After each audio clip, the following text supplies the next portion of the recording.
नमस्कार, मैं हीरालाल, सहायक आचार्य हिंदी, राजकीय महिला महाविद्यालय तारानगर में आप सभी विद्यार्थियों का स्वागत है।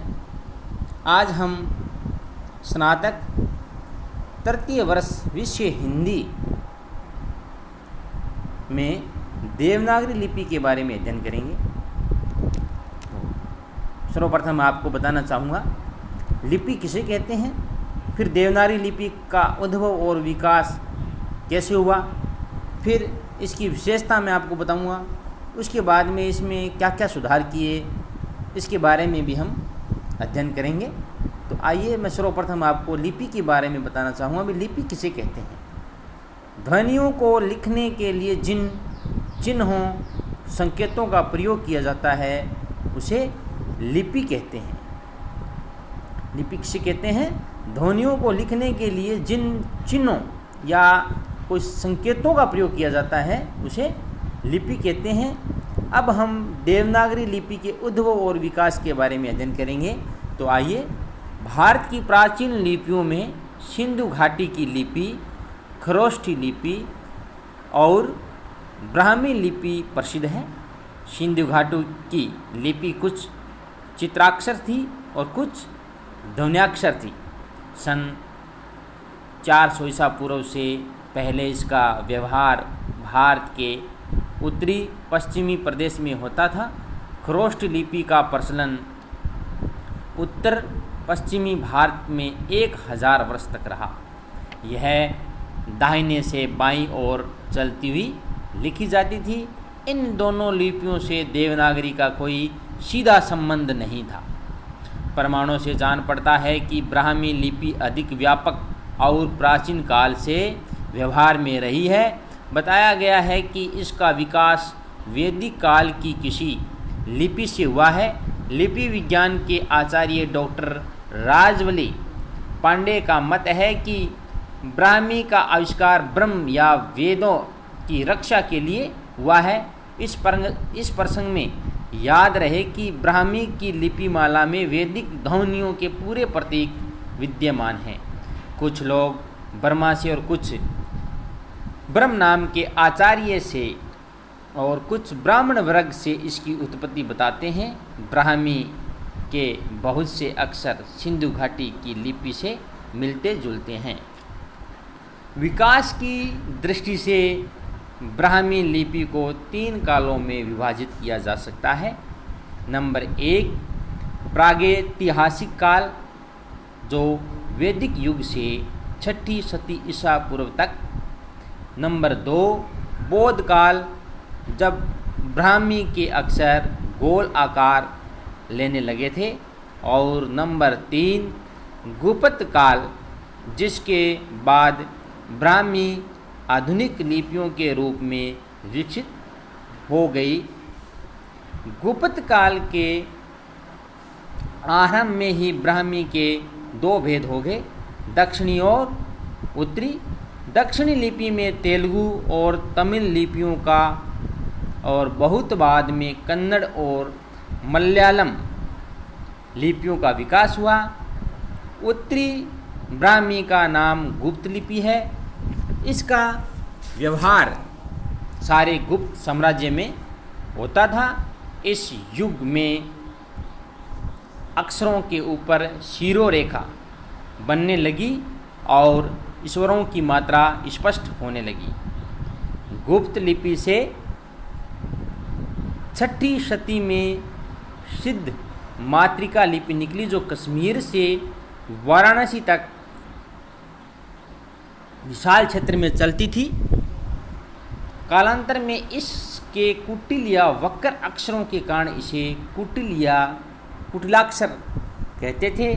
फिर इससे उत्तर भारत की बहुत सी लिपियों का विकास हुआ, जिनमें से देवनागरी एक है। देवनागरी लिपि की विशेषताएं। आदर्श लिपि का एक गुण यह माना जाता है कि एक वर्ण से एक ही ध्वनि संकेतित होती है। देवनागरी लिपि में यह गुण पूर्णतः विद्यमान है। उर्दू या अंग्रेजी में ऐसा नहीं होता। दूसरा गुण यह बताया गया है कि एक ध्वनि के लिए एक ही वर्ण हो, यह भी केवल देवनागरी लिपि में मिलता है। देवनागरी का प्रत्येक अक्षर उच्चारित होता है। देवनागरी का प्रत्येक अक्षर है वो उच्चारित होता है। देवनागरी की वर्णमाला का वर्णक्रम वैज्ञानिक है। कहने का मतलब है ईश्वर पहले और वह भी ह्रस्व दीर्घ क्रम के बाद में व्यंजन, और वे उच्चारण स्थान तथा प्रयत्न के अनुसार अर्थात कंठ्य, तालव्य, मूर्धन्य आदि और उनके अंतर्गत 2 अघोष, फिर 2 सघोष, फिर 5वें वर्ण अनुनासिक, दूसरे और चौथे महाप्राण और पहले और तीसरे वर्ण अलप प्राण। देवनागरी वर्णों के उच्चारण के अनुरूप है। देवनागरी की जिन भाषाओं में व्यवहार होती है उनके सभी ध्वनियों को अंकित करने में समर्थ है। इसका लेखन व मुद्रण अक्सर एक रूप है और कलाविद बताते हैं कि यह सीधी रेखा की अपेक्षा वक्र रेखा अधिक सुंदर होती है। वक्र से ही बांका शब्द बना है। देवनागरी का प्रत्येक अक्षर वक्र है, इसलिए बांका है यानी सुंदर है। और यह लिखावट भी इसकी क्या है, सुगठित है। यह लिपि स्वदेशी है और देवनागरी लिपि का प्रयोग बहुत व्यापक है। संस्कृत, नेपाली, हिंदी, मराठी की तो यह एकमात्र लिपि है, परंतु पंजाबी और गुजराती के लिए भी यह इसका प्रयोग होता रहा है। यह लिपि भारत की अनेक लिपियों के निकट है, इसलिए सबको सुलभ है। इसी से हमारे नेता कहते आ रहे हैं कि भारत की भाषाओं की एक लिपि हो तो वह देवनागरी ही हो सकती है। भावात्मक एकता के लिए तथा नाना भाषाओं को सीखने के लिए यह आवश्यक भी है। अब आइए इसमें हम कुछ दोष बताना चाहूँगा। इसमें क्या क्या दोष है। कोई भी लिपि नितांत निर्दोष नहीं होती। वास्तव में जो लिपि मूलतः जिस भाषा के लिए बनती है वह भाषा के लिए पर्याप्त और उपयुक्त होती है, परंतु कालांतर में उस भाषा की ध्वनियों में विकार आ जाता है। लिपि वैसे ही बनी रहती है। इसी कारण से हिंदी में री, अंग, इ अथवा क्षय की अब तक कोई आवश्यकता नहीं। व्यंजन के रूप में जो ए निहित है वह कहाँ उच्चारित होता है और कहाँ नहीं, यह समस्या है। इससे वर्तनी में विविधता आ गई। क्या है, पहला इसका दोष है कि इसकी वर्तनी में क्या है, विविधता का होना।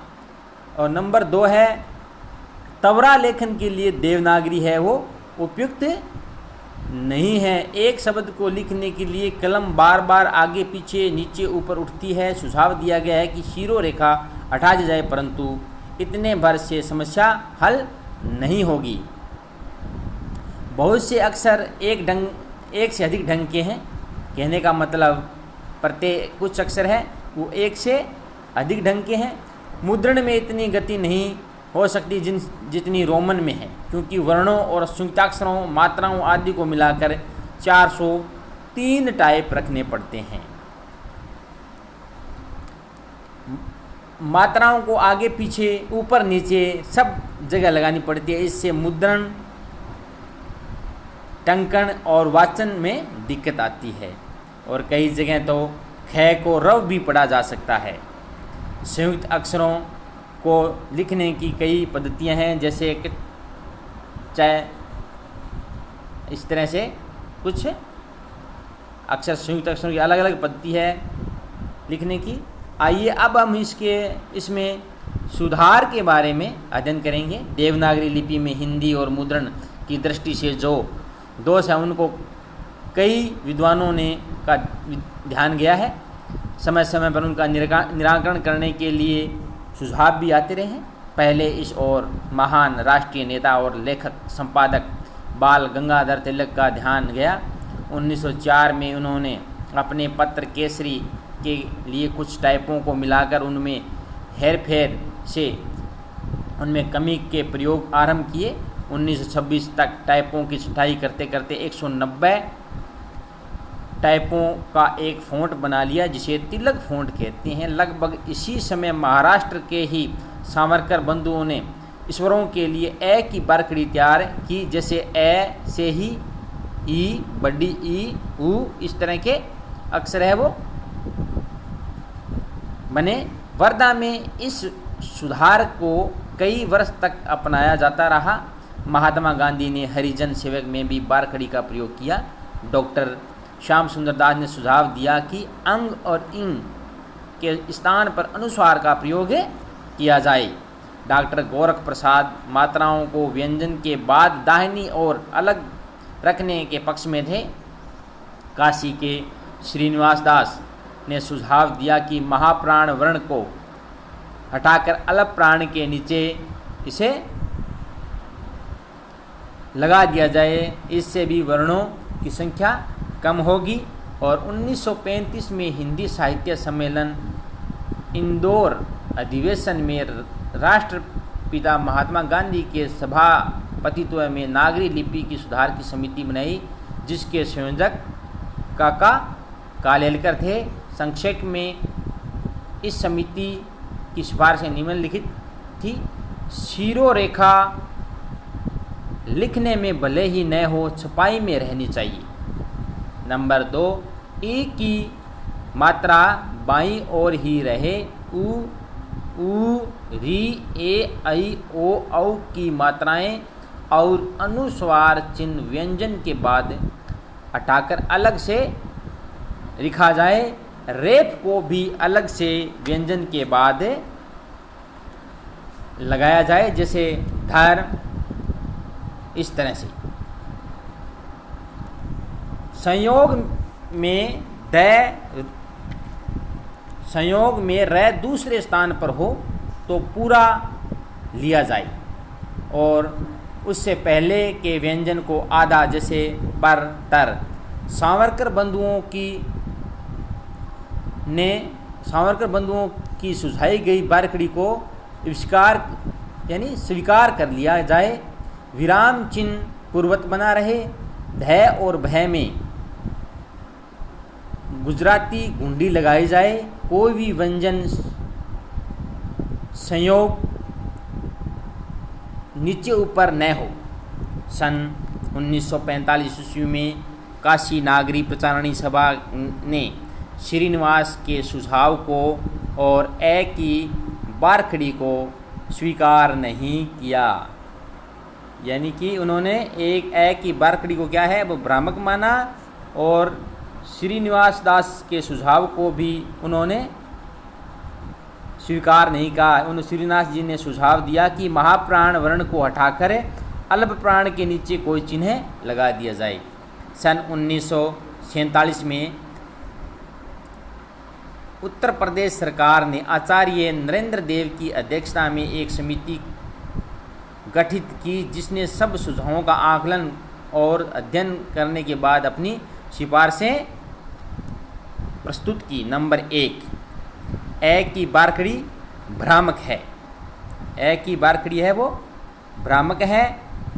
यह सुझाव है वो किसने दिया था? सावरकर बंधुओं ने।